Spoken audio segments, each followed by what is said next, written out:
Hello, everyone. Walk Hill Bethelite here. And we hear it's back to the meetings for Jehovah's Witnesses. And there are people who feel strongly about that. What about the gas prices? What about the possibility of someone still catching a variant of a virus? What about people's routines? Older people, elderly people, what about their routine that they have set up where they can watch the meeting on Zoom and not have to, because it's harder for some older people to get ready, go outside, in the weather and everything. Well, also, what I'd like to bring up is, what about the Bethelites? Because from what I hear, and correct me if I'm wrong, comment down below if I'm wrong. Well, it's not even I'm wrong, it's this is what I hear, is that the option to see the meeting on Zoom will still be there. Well, this may be something that all the other people I mentioned may take advantage of. The people who don't want to spend all the money on gas driving back and forth to the meetings. Well, they may say, hey, let's just watch it on Zoom. People who have a routine set up where they don't want to be traveling, especially older ones, if they don't have to. Well, they could watch the meeting on Zoom. What about Bethelites? What about Bethelites who they're gonna be pressured to attend meetings? All the other people I mentioned may or may not be, we're going to lean towards they're going to be pressured to come to the meeting. Bethelites will 100% be pressured to attend meetings. One thing about Bethel, and I learned that from experience, is Bethelites don't get any type of security. None at all.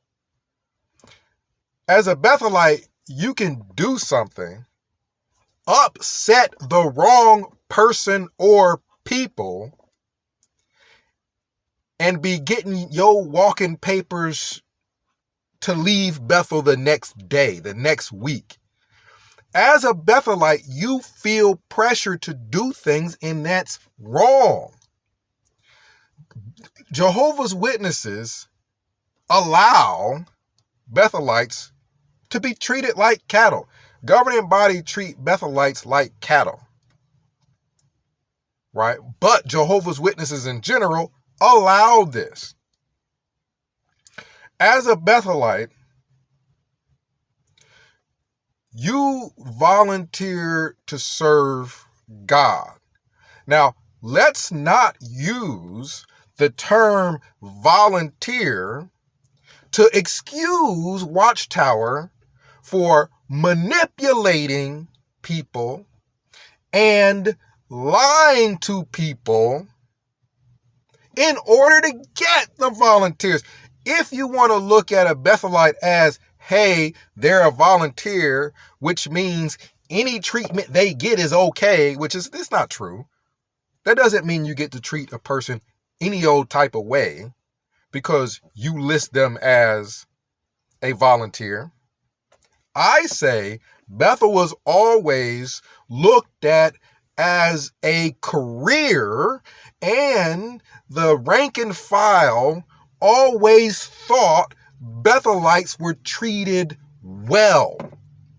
All of them across the board thought that when you went to Bethel, you weren't treated like cattle. You were treated as well as anybody could possibly be treated in the world. And that's not true at all.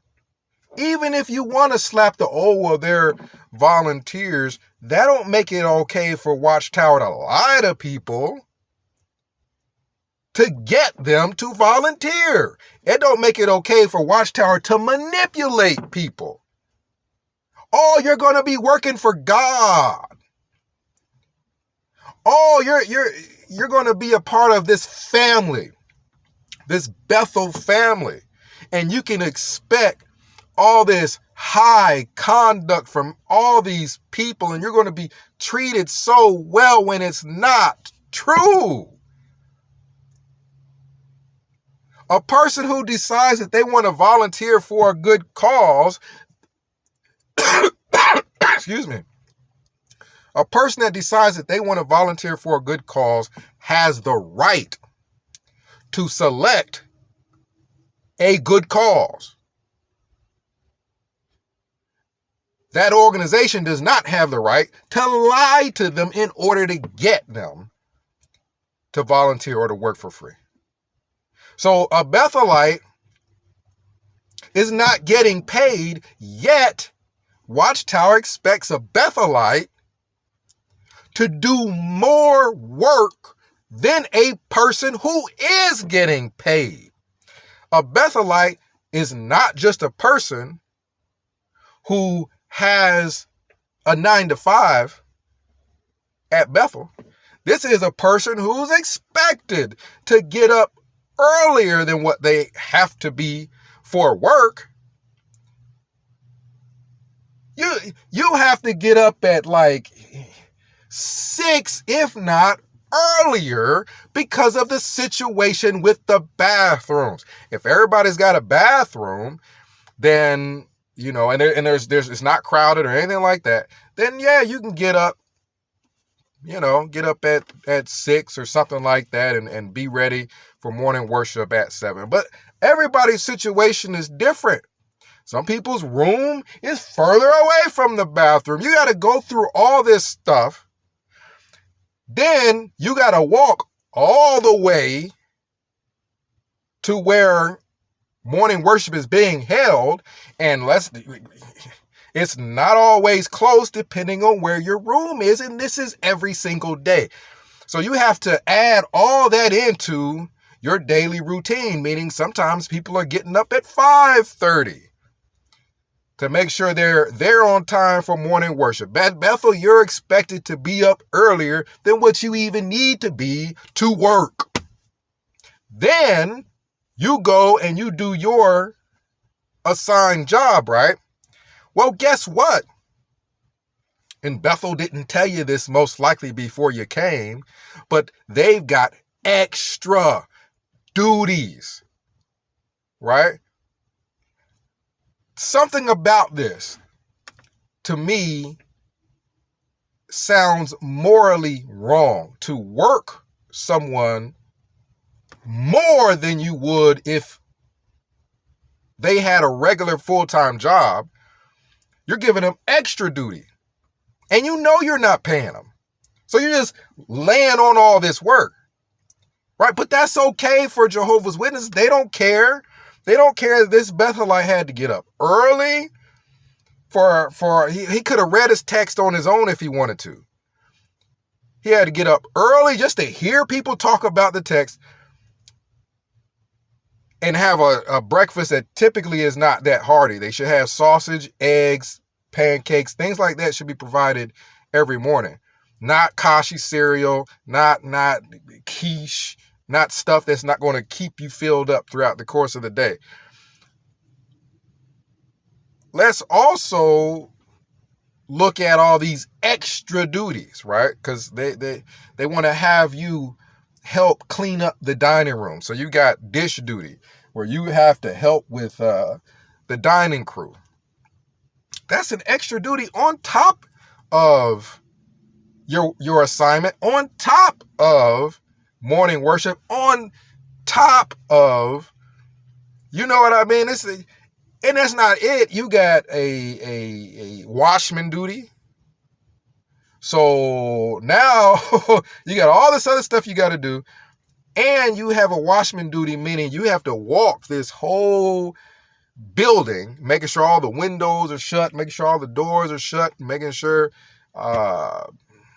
everything is secure, and you got to walk the whole building. I'm talking about a whole facility you got to walk through and make sure everything is just right on top of your regular job, on top of your dish duty, on top of having to get up every morning for morning worship. All this stuff starts to pile up. Now, Bethelites have got to, from what I'm hearing, go back to meetings, which are like, for me, was like a 40-minute drive every time.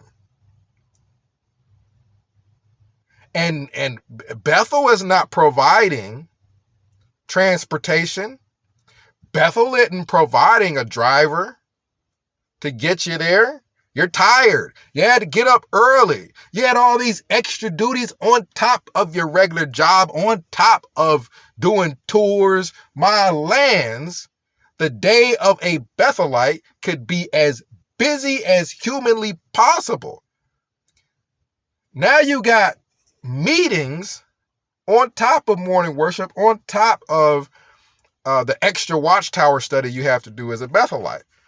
See, the problem with all of this is it's a strain on your time because you're pressured to do all this stuff. You have to do it. It should be provided if you want to take advantage of it. So if I'm a Bethelite, there's nothing about me volunteering to be at Bethel that means I should be treated like cattle. Like I should that I can't just, why can't I sleep until it's time for me to go to work? Why is that the end of the world? Why is that a big deal? Why can't I sleep until it's time for me to get ready to go to work? Not an extra meeting, right? All these are expected. I should be able to read my daily text, meditate on it, go to work when I need to wake up to go to work. But you're a volunteer, quote unquote, but they pressure you to do all this extra stuff. It's not voluntary. No, that stuff's voluntary. All that stuff is you have to do it. So a Bethelite, I highly doubt, is going to be given the provision that since you guys work so hard and you're doing it for free and they're giving you all these extra duties and extra things that you got to do on top of your job, well, we're going to make it so that you can just watch your meeting on Zoom from Bethel. That you don't have to travel out 45 minutes to an hour anymore. Right? The whole reason Bethelites are not going to feel comfortable doing that, because a Bethelite is going to feel like, hey, they may kick me out. And if you're kicked out of Bethel, you're ashamed. That's also wrong. That's also wrong. If this thing don't work out at Bethel, you should be able to go back to your congregation and, hey, it just didn't work out. But people are going to judge you. They're going to judge you and look at you negatively, which causes people to stay at Bethel longer than what they should, longer than what they want to. They're there because they're scared of how everybody's going to view them if they leave and don't have a good reason for leaving. Oh, you're not spiritual. Why would you leave Bethel? Why would Bethel have you leave? Well, I didn't feel like doing all this extra stuff. That was unnecessary. It should be okay to say that. It don't make you no less spiritual than anybody else, because nobody else has to do that. Nobody else, before going to work, has to walk 3 buildings down to go listen to somebody read the text. Nobody has to do. Nobody else has to go to their job where they work full time, and after they get done working full time, their job gives them extra duties. All-night watchman? Are you serious? What an all-night watchman does is, on top of your job, on top of everything else, is typically for me what happened on the weekend, but on top of your job, on top of everything else, they expect you to sit in a booth and watch all night long. You don't sleep. You don't sleep that day or that night. They expect you to watch all night long, and I don't remember them making any kind of provision to make to adjust your assignments around all that or anything like that. It's like, you just got to do it. You just have to. You just don't get to sleep that night as a Bethelite. We don't care that you worked full time. We don't care that you did a dish duty. We don't care that you had essentially guard duty and walked all through the facility. Now, we want you to go in that booth and sit in that booth all night long. Jehovah's Witnesses do not see anything wrong with working the mess out of someone for free. There's something wrong with that. At some point, you should feel like, okay, I'm inconveniencing this person a little bit too much, right? I'm not paying them at all. I know I'm not paying them. I'm not reimbursing them. I'm not giving them any kind of security that I'm not going to put them out at whatever whim I have. And I'm putting all this stuff on top of them, knowing that they feel pressure as a Bethelite to do all this, because if they don't, their parents, their family, their friends, their congregation is all going to judge them negatively. Now, their parents ain't working for free. Their congregation ain't working for free. Their friends ain't working for free. They ain't gonna do it, but they'll judge you as a Bethelite if you decide not to do it. That ain't fair. That's not right. So Bethelites, I do not think, are going to be looked at highly if they were to make use of an opportunity to just stay at Bethel and use Zoom, because that's a 45-minute drive. Bethel did not provide you a car. If something goes wrong with your car, most likely you're going to have to come up with the with some money for parts and things like that. Bethel should not be sending people 45 minutes away anyway. Let's talk about this, because again, this is something nobody talks about as far as Bethelites and how Bethelites are treated, how nobody in Jehovah's Witnesses don't care about how Bethelites are treated. Just tickle their ears and tell them that they're being treated well, and that's fine for them. They don't care what's actually going on. All they care about is just tell a lie, just tell me a lie, tell me something I want to hear, and I'll turn a blind eye to anything else that's going on. You remember all the stuff I just told you. All night watchmen, guard duties, dish duties, working full time. Actually, you work over full time. And, you know, you got morning worship where you got to get up even earlier than what you would have to be to work full time, to get to it, get dressed up, then get to your assignment, get undressed up for work. You got to do all this stuff. What people don't understand is how tired a Bethelite can be after all that.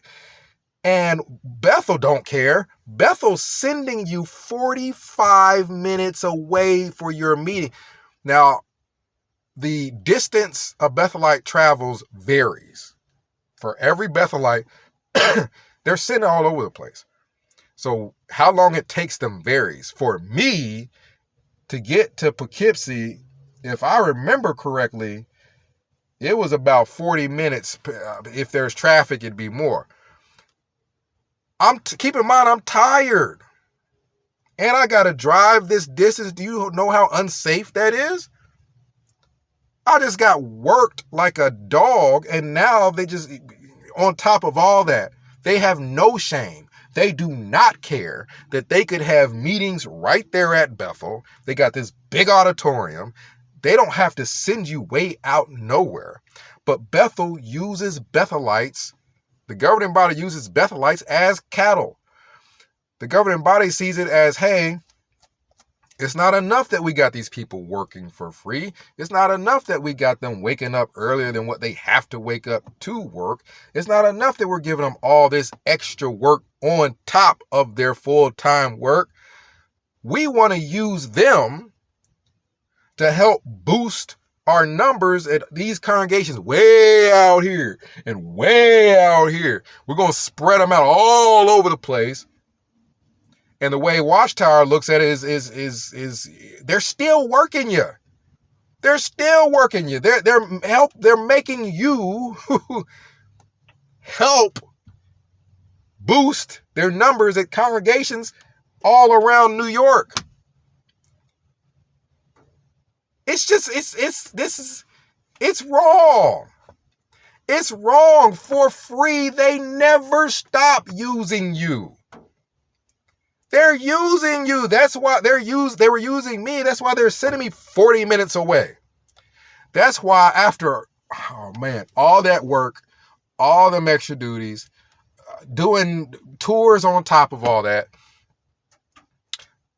I had to drive 40 minutes to the meeting. Then after the meeting, guess what I got? A 40-minute drive back at night. And you're so busy that you better use some of that time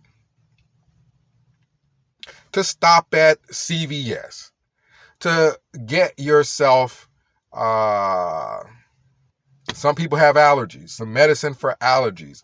If you got money, you're so busy in that Wallkill, you're so far away from everything that if you don't have it at the commissary, it's very inconvenient to go get it. So as a Bethelite, you got to use some of that time that you just spent 40 some odd minutes going to a meeting. Then you sit through the meeting. Then on your way back, you ain't even going to be back in 40 minutes because you got to stop at the store. Nobody cares though. They just don't care. It's once you go to Bethel, whatever in the world happens to you at Bethel, they look at it as you signed up for it, knowing full well Bethel lied to you to get you there in the beginning. So no, you did not sign up for it. And yes, Bethelites will feel pressured, even though it would be so much more convenient for a Bethelite to not be putting themselves behind the wheel when they are exhausted after all that stuff Bethel makes them do and have them drive a bazillion hours away. I think Brooklyn, some of the Bethelites in Brooklyn would use the subways. And so at least they had that. But no, at Wallkill, we did not have the subway. So there were plenty of nights where, I'm stopping here, I'm stopping there because this brother, that sister needed to go pick up this, need to pick up that before we go back to Bethel. And guess what else? When you're carpooling, you can't leave the hall when you want to leave the hall. So after all that work, you're tired, your chest hurts, you're exhausted, you're tired. I mean, it's just stress. Your chest hurts because of stress. I remember that. You just want to go back home and go to sleep. You can't because you carpooled, which means you have to wait until every Bethelite there is done doing accounts and doing what all else they got to do.